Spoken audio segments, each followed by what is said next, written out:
Salam Bapak Ibu Guru hebat, kembali lagi bersama saya Moji Hartono SPD, calon guru penggerak Angkatan 11 Kabupaten Barito Selatan. Kali ini saya akan membuat koneksi antar materi modul 1.4 Budaya Positif. Fasilitator Ibu Artiana SPD M-Link, pengajar praktik Bapak Rusdianto SPD. Berikut kesimpulan peran saya dalam menciptakan budaya positif di sekolah. Sebagai seorang guru yang baik, saya harus dapat menciptakan budaya positif di sekolah.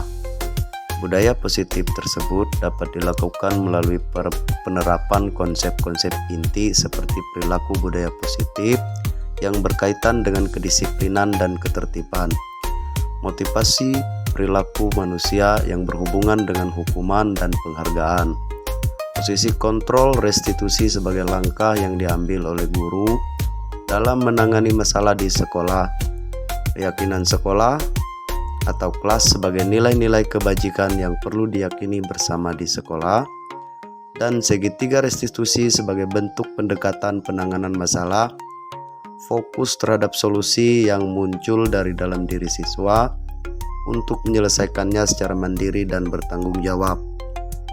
Disiplin positif.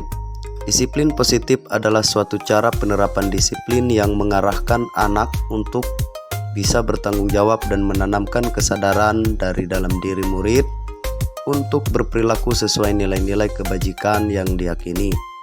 Sehingga dengan begitu, murid akan mampu mengontrol diri dalam bertindak serta dapat melakukan tindakan berdasarkan motivasi internal yang berasal dari dalam diri, bukan karena faktor eksternal dari luar seperti paksaan, pujian, atau hukuman. Yang kedua, memahami motivasi perilaku manusia. Terdapat 3 bentuk motivasi perilaku manusia dalam bertindak.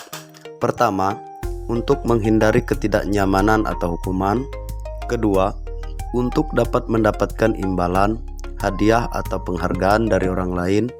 Dan yang ketiga, untuk menjadi diri sendiri dan menghargai diri sendiri berdasarkan nilai-nilai yang diyakini. Ketika guru memahami motivasi perilaku manusia, maka guru akan tahu apa yang menjadi motivasi setiap tindakan yang dilakukan murid atau warga di sekolah. Jika tindakan yang dilakukan murid berdasarkan motivasi yang pertama dan kedua, maka dapat dipastikan itu karena dipengaruhi oleh faktor eksternal. Pada kondisi ini, guru harus bisa mengarahkan murid untuk bertindak berdasarkan keyakinannya. Hindari hukuman atau penghargaan untuk menumbuhkan motivasi internal murid.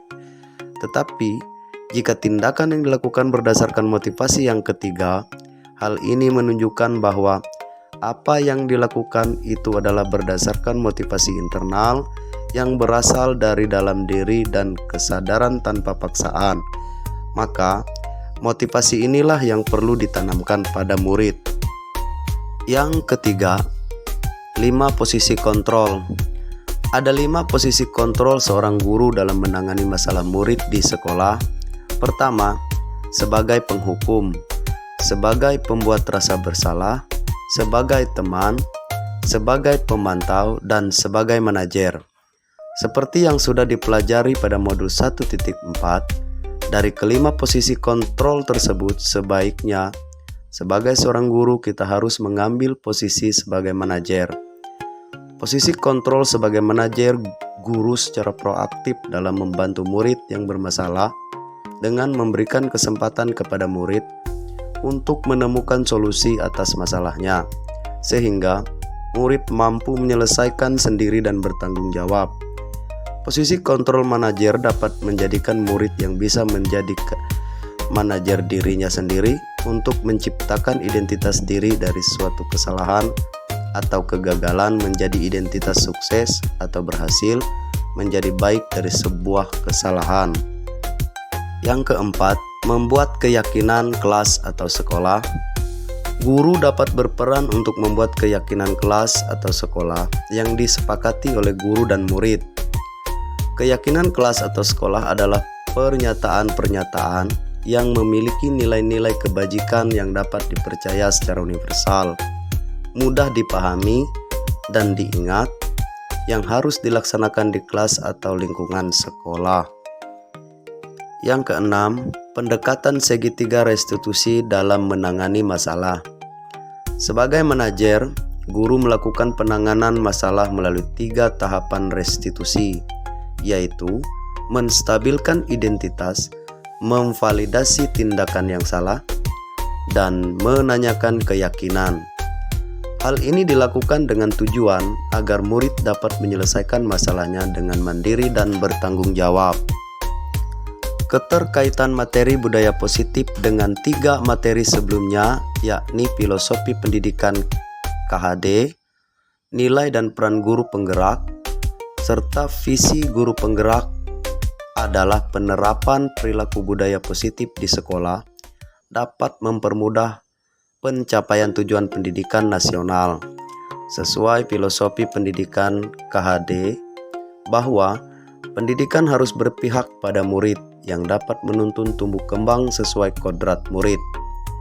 Budaya positif di sekolah dapat terwujud ketika seseorang guru memiliki 5 nilai guru penggerak, yaitu berpihak pada murid, kolaboratif, inovatif, reflektif, dan mandiri.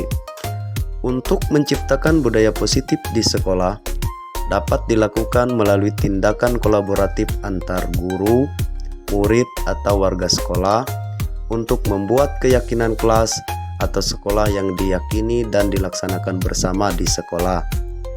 Budaya positif adalah salah satu sebagai bagian dari perubahan yang diinginkan di sekolah. Untuk mewujudkannya, sekolah harus memiliki visi perubahan. Visi perubahan dapat dilakukan melalui sebuah prakarsa perubahan yang direncanakan dan dilaksanakan secara kolaboratif oleh warga sekolah, sehingga tercipta sekolah yang aman, nyaman, dan menyenangkan. Prakarsa perubahan tentu harus mengacu pada filosofi pendidikan Ki Hajar Dewantara, yaitu pendidikan berpihak pada murid, serta dapat mewujudkan murid yang memiliki nilai profil pelajar Pancasila. Refleksi. Saya sudah memahami konsep-konsep inti dalam modul 1.4 yang berkaitan dengan budaya positif, yaitu penerapan disiplin positif, memahami teori kontrol, memahami teori motivasi manusia dalam bertindak yang berkaitan dengan hukuman dan penghargaan, memahami 5 posisi kontrol guru, memahami pemenuhan 5 kebutuhan dasar manusia, memahami bagaimana membuat keyakinan kelas atau sekolah, dan penerapan segitiga restitusi. Seluruh konsep inti tersebut harus dipahami, dilakukan, dan dibagikan di sekolah atau berbagi dengan sekolah lain. Hal menarik bagi saya dan di luar dugaan adalah jika sebelumnya dalam menciptakan budaya positif di sekolah, saya selalu bertindak sebagai pemantau, yang mana menangani masalah selalu berdasarkan aturan atau tata tertib yang ada di kelas atau sekolah. Ternyata yang saya lakukan tersebut masih kurang tepat karena dapat menjauhkan murid dari saya. Murid seringkali melakukan tindakan pelanggaran di sekolah yang tidak ada pada daftar tata tertib di kelas atau sekolah. Murid terpaku pada aturan yang ada, kurang mandiri, dan tidak mampu menyelesaikan masalahnya secara mandiri.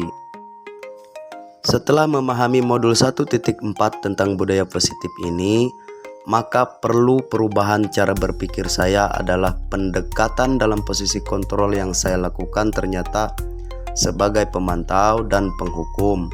Seharusnya saya dapat bertindak pada posisi kontrol sebagai manajer yang menerapkan pendekatan segitiga restitusi agar menciptakan murid yang menyelesaikan masalah secara mandiri dan bertanggung jawab.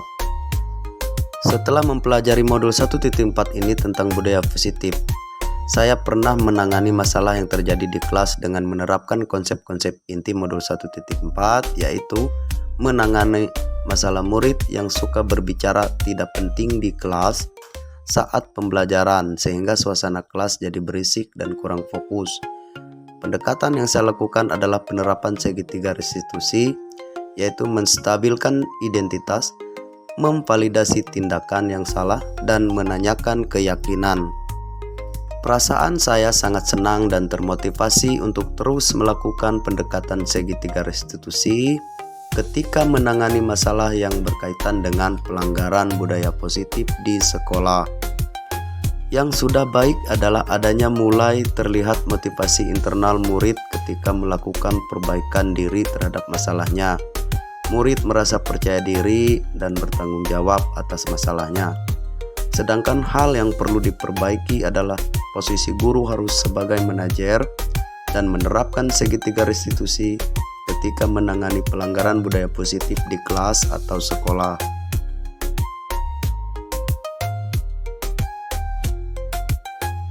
Sebelum mempelajari modul 1.4 ini, posisi kontrol saya saat itu adalah sebagai pemantau juga sekaligus penghukum. Jika murid berbuat salah, maka harus menerima konsekuensi atau hukuman.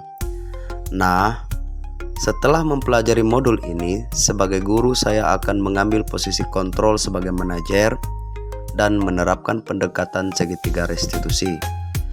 Ketika itu dapat saya lakukan, maka saya merasa nyaman. Murid akan berperilaku sesuai motivasi internal berdasarkan nilai-nilai positif yang ada pada dirinya dan dapat menyelesaikan masalahnya secara mandiri dan bertanggung jawab. Saya pernah melakukan praktek segitiga restitusi, namun saya hanya melakukan satu tahapan saja, yaitu pada tahap memvalidasi tindakan yang salah. Akan tetapi, itu pun masih kurang tepat dan lengkap. Dengan berkata-kata, apakah kamu tahu apa yang kamu lakukan itu adalah salah dan dapat merugikan orang lain? Dari situ berlanjut kepada konsekuensi atau hukuman yang harus dijalani. Hal lain yang juga penting untuk dipelajari dan dilakukan dalam menciptakan budaya positif adalah bukan hanya dilakukan di lingkungan kelas atau sekolah, tetapi juga perlu dilakukan di lingkungan keluarga agar terciptanya kebiasaan-kebiasaan perilaku positif berdasarkan nilai-nilai kebijakan, nilai-nilai kebajikan yang berdasarkan motivasi internal dari dalam diri anak. Dan kebiasaan itu dapat dilakukannya juga ketika berada di lingkungan kelas atau sekolah ketika anak sebagai murid. Demikian koneksi antar materi modul 1.4 budaya positif ini saya buat. Semoga bermanfaat. Terima kasih.